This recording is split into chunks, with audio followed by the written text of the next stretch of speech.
औज़ुबिल्लाहिमिनश्शैतानिर्रजीम बिस्मिल्लाहिर्रहमानिर्रहीम। अस्सलाम वालेकुम फ्रेंड्स, कैसे हैं आप सब? उम्मीद करता हूँ आप सब खैरियत से होंगे। आज हम पहला टेंस करने जा रहे हैं, present indefinite tense. Present indefinite tense जिसे हम उर्दू में फ़ेल हाल मुतलक कहते हैं। The present indefinite tense is a tense, एक ऐसा टेंस होता है that describes actions or the situations at the present time। यानी कि फ़ेल हाल मुतलिक वो फ़ेल है जो किसी काम का करना या होना मौजूदा ज़माने में बयान करे। यानी कि प्रेजेंट इंडेफिनिट टेंस के अंदर ऐसे कामों का जिक्र आता है जो मौजूदा ज़माने में होते हैं। अब जब भी हम कोई टेंस बनाते हैं, सबसे पहले तो आपको उसकी पहचान आनी चाहिए कि उस टेंस की पहचान क्या होती है। अब प्रेजेंट इंडेफिनिट टेंस की पहचान क्या है? तो उर्दू फ़िक़रात के आखिर में आम तौर पर ता है, ती है, ते हैं या ता हूँ वगैरह के अल्फाज आते हैं। कोई भी आप टेंस बनाते हैं तो सबसे अहम इसकी पहचान होती है। अगर आप इसकी पहचान ही गलत करते हैं तो आप नेक्स्ट हेल्पिंग वर्ब भी आप गलत लगाएंगे, फॉर्म्स ऑफ वर्ब भी आप गलत लगाएंगे उसी के लिहाज से। तो पहचान आपको हर टेंस की आनी चाहिए। नेक्स्ट इसमें ये टेंस मुदर्रज हल मौक़ों पर इस्तेमाल होता है। ये पहला पॉइंट मैंने इसका राइट किया, to describe any event of present time, मौजूदा वक्त के किसी वाक़या के बयान के लिए। अगर मौजूदा वक्त में कोई भी वाक़या, कोई भी इंसिडेंट हो रहा हो तो उस टेंस को बयान करने के लिए हम प्रेजेंट इंडेफिनिट टेंस का इस्तेमाल करते हैं। For example, I watch a play on TV. मैं टेलीविज़न पर एक ड्रामा देखता हूँ। अब इस टेंस के अंदर अगर आप गौर करें तो देखता हूँ, पहली बात इसके अंदर क्या है? ता हूँ। हमें कहाँ से पता चलता है कि ये प्रेजेंट इंडेफिनिट टेंस का ये सेंटेंस है? हमें इसकी पहचान यहाँ से होती है, ता हूँ।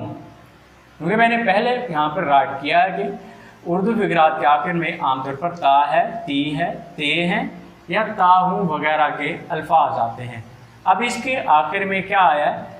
ता हूँ आया है।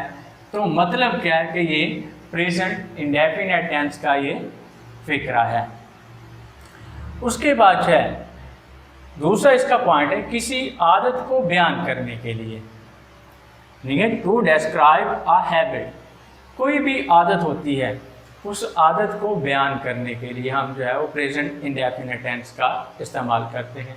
फॉर एग्ज़ाम्पल, मैं रोज़ाना सैर के लिए जाता हूँ। मैं रोज़ाना सैर के लिए जाता हूँ, तो ये मेरी क्या एक हैबिट है। ये मेरी क्या एक हैबिट है, एक आदत है जो कि मैं रेगुलरली बाकायदगी से जो है वो करता हूँ मैं। तो ऐसे यानी कि फ़िक़रात जिनके अंदर यानी कि मौजूदा ज़माने के अंदर कोई हैबिट वगैरह, कोई आदत बयान की जाए तो उसके लिए भी हम प्रेजेंट इंडेफिनिट टेंस का इस्तेमाल करते हैं। जैसे मैं स्कूल जाता हूँ, हम डेली स्कूल जाते हैं तो उसके लिए भी हम जो है यही ये आदत है, तो इस आदत को बयान करने के लिए हम प्रेजेंट इंडेफिनिट टेंस का इस्तेमाल करते हैं। नेक्स्ट इसका जो पॉइंट है वो है टू स्टेट नेचुरल फिनोमिनन, मज़ाहिर कुदरत के बयान के लिए। कुदरती तौर पर जो मज़ाहिर होते हैं उनके बयान के लिए भी हम प्रेजेंट इंडेफिनिट टेंस का इस्तेमाल करते हैं।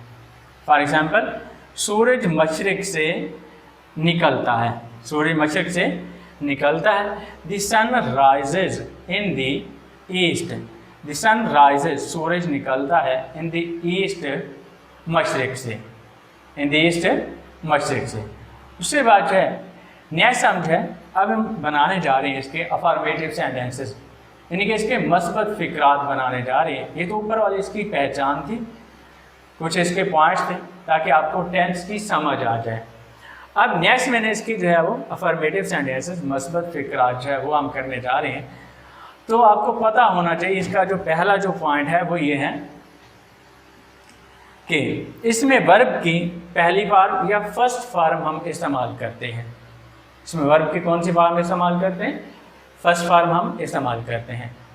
दूसरा पॉइंट कि जो पॉजिटिव सेंटेंसेस जो होते हैं मस्बत फ़िक्रात में कोई इमदादी फ़ेल इस्तेमाल नहीं करते हैं। इमदादी फ़ेल यानी कि कोई हेल्पिंग वर्ब इस्तेमाल नहीं करते हैं। नेक्स्ट इसका जो थर्ड पॉइंट है, थर्ड पॉइंट इसका क्या है? थर्ड पॉइंट है अगर सब्जेक्ट ही, शी, इट या कोई वाहिद नाम हो, अगर सब्जेक्ट ही, शी, इट या कोई वाहिद नाम हो तो वर्ब की पहली फॉर्म के साथ एस या ई एस और बाकी तमाम वर्ब्स के बाद एस लगता है। यानी कि आप लोगों को पता होना चाहिए कि अगर सब्जेक्ट मतलब फाइल काम करने वाला, अगर सब्जेक्ट वाहिद हो तो वर्ब के आखिर में हम double S, C H, S H, X या ओ लगाते हैं। अगर तो सब्जेक्ट वाहिद ना हो तो उनके बाद हम क्या करते हैं, और अगर तो सब्जेक्ट वाहिद ना हो तो तमाम वर्ब्स के बाद सिर्फ एस लगता है। फॉर एग्जाम्पल ही गोज़, अब इसमें ही क्या है? ही जो है वो ये सब्जेक्ट वाहिद है, सब्जेक्ट वाहिद है। अब गो है, इसके एंड में क्या आया? यानी कि जो है वो हमने वर्ब की फर्स्ट फॉर्म हमने चेक करनी है। वर्ब की फर्स्ट फॉर्म जैसे गो है तो गो के आखिर में क्या आया है? ओ आया है।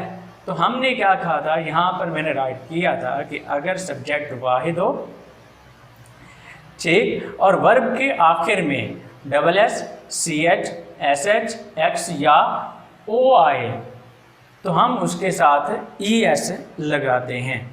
अब यहाँ पर जो है वो गो है तो गो के आखिर में क्या आया? ओ आया, तो इसलिए हम यहाँ पर ई एस का क्या करते हैं? इजाफा करते हैं। नेक्स्ट एग्जाम्पल वी गो, हम जाते हैं। अब वी जो है ये सब्जेक्ट वाहिद नहीं है, और दूसरी वे सब्जेक्ट वाहिद नहीं है तो इसके साथ हम एस सी आई एस का इजाफा भी नहीं करेंगे। आई गो, ये भी सब्जेक्ट वाहिद नहीं है तो इसलिए हम इसके साथ एस सी आई एस का इजाफा नहीं करेंगे। नेक्स्ट ही ड्रिंक्स वाटर, वो पानी पीता है, वो पानी पीता है। अब इसके अंदर क्या है? सब्जेक्ट जो है वो ही जो है ये क्या है? वाहिद है, तो इसलिए हम उसकी जो वर्ब है, वर्ब के साथ देखिए हम एस का इजाफा कर रहे हैं, एस का हम इजाफा कर रहे हैं। और दूसरी बात ये, हम एस का इजाफा क्यों कर रहे हैं? क्योंकि हमने पहले कहा था कि अगर तो वर्ब के आखिर में O, X, S H, C H या डबल एस आ जाए तो हमने ई एस लगाना है। अगर ये ना आए, अगर ये ना आए तो फिर हमने क्या करना है? एस लगाना है। अब चूँकि यहाँ पर ना ही डबल एस आया, ना ही सी एच आया, ना ही एस एच, ना ही एक्स आया या ना ही ओ आया, तो इसलिए हम यहाँ पर क्या लगा रहे हैं? एस लगा रहे हैं। सना कुक्स फूड, अब यहाँ पर क्या? सना कुक्स फूड। अब सना सिंगुलर है तो इसलिए हम इसके साथ क्या कर रहे हैं? एस का इजाफा कर रहे हैं। एस का इजाफा हम क्यों कर रहे हैं? क्योंकि यहाँ पर वर्ब के आखिर में ना ही double S, C H, S H, O या एक्स आया है, ठीक है, इनमें से कोई नहीं आया तो इसलिए हम यहाँ पर क्या कर रहे हैं? एस का इजाफा कर रहे हैं। नेक्स्ट इसके example we read newspaper every day, हम हर रोज़ अखबार पढ़ते हैं, हम हर रोज़ अखबार पढ़ते हैं। अब इसके अंदर भी देखें वी आ गया तो इसलिए हम इसके साथ वर्ब के साथ एस या ई एस का इजाफा नहीं कर रहे, क्योंकि हम एस या ई एस का इजाफा जो है वो वाहिद नाम के साथ, ही, शी, इट या कोई वाहिद नाम हो तो उसके साथ हम एस या ई एस का इजाफा करते हैं। नेक्स्ट है इसका नेगेटिव सेंटेंसेस। नेगेटिव सेंटेंसेस यानी कि प्रेजेंट इंडेफिनिट टेंस के अंदर हम इसका नेगेटिव सेंटेंसेस जो है वो कैसे बनाते हैं, अब उसके बारे में हम पढ़ने जा रहे हैं। नेगेटिव सेंटेंसेस यानी कि मनफी फ़िक्रात। अगर वर्ब की पहली फॉर्म अपनी असली हालत में मौजूद हो तो उससे पहले डू नॉट लगाने से फ़िक्रा मनफी बन जाएगा। ये किस तरह से, देखिए जैसे they do not do their on work, they do not do. अब इसके अंदर डू जो है वो ये अपनी असली हालत में मौजूद है। वे do, did, done, third form क्या होती है इसकी, डन होती है। तो अब यहाँ पे डू जो है ये अपनी असली हालत में मौजूद है, तो इसलिए हम इससे पहले हमने क्या लगा दिया, डू नॉट जो है वो लगा दिया। अब डू नॉट जैसे हमने लगाया तो ये सेंटेंस क्या बन जाता है, नेगेटिव बन जाता है। एक तो तरीका हो गया ये। दूसरा जो सबसे इजी जो इसका तरीका होता है वो ये होता है कि डू नॉट और डज नॉट का हम इस्तेमाल कब करते हैं। डू नॉट और डज नॉट का हम इस्तेमाल उस टाइम करते हैं कि अगर सब्जेक्ट वाहिद हो, जैसे ही, शी, इट या कोई वाहिद नाम आ जाए तो उसके साथ हम जो है वो डज नॉट का इस्तेमाल करते हैं। और अगर जो है subject I, we, they, you या कोई प्लूरल नाम आ जाए तो उसके साथ हम फिर जो है वो डू नॉट का इस्तेमाल करते हैं। और दोनों हालतों में हम एस या ई एस का इजाफ़ा नहीं करते। एस या ई एस का जो इजाफ़ा होता है वो हम सिर्फ पॉजिटिव सेंटेंसेस के अंदर करते हैं। नेगेटिव या इंटेरोगेटिव सेंटेंसेस के अंदर हम एस या ई एस का इजाफ़ा नहीं करते, और ना ही किसी और टेंस के अंदर हम एस या ई एस का इजाफ़ा करते हैं। सिर्फ प्रेजेंट इंडेफिनिट टेंस के जो पॉजिटिव सेंटेंसेस होते हैं, अफर्मेटिव सेंटेंसेस होते हैं, इनके अंदर हम एस या ई एस का इजाफ़ा करते होते हैं। फॉर एग्ज़ाम्पल नेक्स्ट देखें, नेक्स्ट इसके एग्जाम्पल मैंने राइट की हुई है। जैसे वो बाकायदा वर्जिश नहीं करता है, he does not take exercise regularly, he does not take exercise regularly. अब देखिए मैंने डज़ नॉट का इजाफ़ा जो है वो डज़ नॉट क्यों लगाया, क्योंकि यहाँ पर अगर हम इसका पॉजिटिव सेंटेंस बनाते हैं तो ही टेक्स एक्सरसाइज रेगुलरली, वो बाकायदगी से वर्जिश करता है, वो बन जाएगा। जब हम इसका नेगेटिव बनाएंगे तो नेगेटिव बनाते हुए हम एस या ई एस का इजाफ़ा जो है वर्ब के साथ, जैसे टेक्स आता है वैसे, तो एस या ई एस का इजाफ़ा हम ख़त्म कर देंगे। एस या ई एस का इजाफ़ा ख़त्म करके हम जो है वो डज़ नॉट लगा देंगे। या दूसरा तरीका क्या है कि जो भी मैंने आपको पहले कहा है कि अगर तो ही, शी, इट या कोई वाहिद नाम आ जाए तो उसके साथ हमने जो है वो डज़ नॉट लगाना है, बाकी सबके साथ हम जो है वो डू नॉट लगाते हैं। नेक्स्ट इसका जो है वो है इंट्रागेटिव सेंटेंसेस। इंट्रागेटिव सेंटेंसेस कौन से होते हैं, सवालिया फ़िक्रात कौन से होते हैं, अब उनके बारे में पढ़ते हैं। अगर वर्ब की पहली फॉर्म अपनी असली हालत में मौजूद हो तो फ़िक्रे के शुरू में डू और आखिर में सवालिया अलामत लगा देने से फ़िक्रा सवालिया बन जाता है। अगर वर्ब की पहली फॉर्म अपनी असली हालत में मौजूद हो तो फ़िक्रे के शुरू में डू और आखिर में सवालिया अलामत लगा देने से फ़िक्रा सवालिया बन जाता है। For example, do you eat sweets daily, क्या तुम रोज़ाना मिठाई खाते हो। आप देखेंगे मैंने पहले यहाँ पर बात की है कि अगर वर्ब की पहली फॉर्म जो है वो अपनी असली हालत में मौजूद हो, जैसे ईट है, हमने ईट के साथ जो है एस या ई एस का इजाफ़ा नहीं किया हुआ, ये वर्ब की पहली फॉर्म अपनी असली हालत में मौजूद है तो इसलिए हमने इसके साथ क्या किया है, डू लगा दिया है। और दूसरी बात जो ऊपर मैं आपको पहले बता के आया हूँ कि अगर सब्जेक्ट में यानी कि ही, शी, इट या कोई वाहिद नाम हो तो हमने क्या करना है, उससे पहले हमने डू लगा देना है। अगर सब्जेक्ट प्लूरल फॉर्म में हो यानी कि आई, वी, दे, यू या कोई प्लूरल फॉर्म हो तो उसके साथ हमने क्या करना है, अगर सब्जेक्ट यानी कि जो है वो ही, शी, इट या कोई प्लूरल फॉर्म या कोई सिंगुलर फॉर्म हो तो उसके साथ फिर हमने जो है वो डज लगा देना है। नेक्स्ट जो है वो इसके नेक्स्ट एग्जांपल देखते हैं। Do they not help the poor, क्या वो गरीबों की मदद नहीं करते हैं, क्या वो गरीबों की मदद नहीं करते हैं।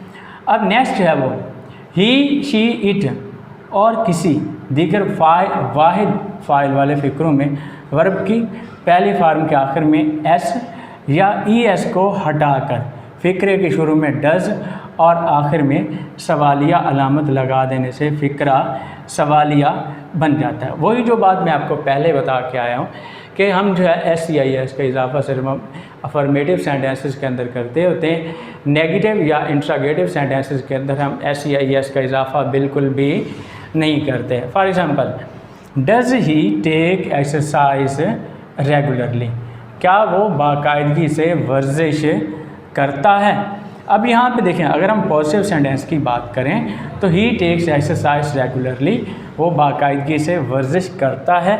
तो क्योंकि सिंगुलर था, सिंगुलर होगा तो इसलिए हम इसके साथ यहाँ पर, यानी कि अगर हम पॉजिटिव सेंटेंस अफर्मेटिव सेंटेंसेस की बात करें तो हमने उसके अंदर जो है वो टेक के साथ हम एस का इजाफा करते हैं। तो अब यहाँ पे चूँकि हम इंट्रागेटिव सेंटेंस बना रहे हैं तो इंट्रागेटिव सेंटेंसेस के अंदर हम SCIS का इजाफा बिल्कुल हम नहीं करते। और दूसरी बात, ही आ गया तो ही आ गया, तो इसलिए हम इसके साथ हम क्या कर रहे हैं, डज़ लगा रहे हैं। इंट्रागेटिव सेंटेंसेस बनाने का तरीका क्या होता है कि जो भी हेल्पिंग वर्ब होता है, हेल्पिंग वर्ब को अगर हम सब्जेक्ट से पहले लगा देते हैं तो वो सेंटेंस क्या बन जाता है, इंट्रागेटिव सेंटेंस बन जाता है, यानी कि सवालिया फ़िक्रा बन जाता है। नेक्स्ट इसके एग्जांपल देखेंगे, does it hello in summer, क्या गर्मियों में ओले पड़ते हैं, क्या गर्मियों में ओले पड़ते हैं। Does it hello in summer. अब सपोज हम इसका पॉजिटिव सेंटेंस अफर्मेटिव सेंटेंस बनाते हैं, इट हेल्स इन समर, गर्मियों में ओले पड़ते हैं। अब इट आ गया था तो इट के साथ हम क्या करेंगे, यहाँ पे एस का इजाफा करेंगे। हम एस का इजाफा यहाँ से SCIS का इजाफा हम, क्योंकि अब यहाँ पर हम जो है वो ये इंट्रागेटिव सेंटेंसेस बना रहे हैं तो इसलिए हम यहाँ पर S या ES का इजाफा नहीं करेंगे। अब यहाँ पर हम डज़ का इस्तेमाल क्यों करेंगे, डज़ का यूज़ क्यों करेंगे, क्योंकि यहाँ पे इट आ गया है, इट आ गया, इसलिए हम यहाँ पर जो है वो डज़ का इस्तेमाल करेंगे। तो फ्रेंड्स, आज हमने जो है वो प्रेजेंट इंडेफिनिट टेंस के बारे में पढ़ा है। उम्मीद है आपको प्रेजेंट इंडेफिनिट टेंस की मुकम्मल तौर पर समझ आ गई होगी। इंशाल्लाह नेक्स्ट वीडियो में हम जो है वो प्रेजेंट का नेक्स्ट जो टेंस है वो हम करेंगे। नेक्स्ट वीडियो तक के लिए अल्लाह हाफ़िज़, फ़ी अमान।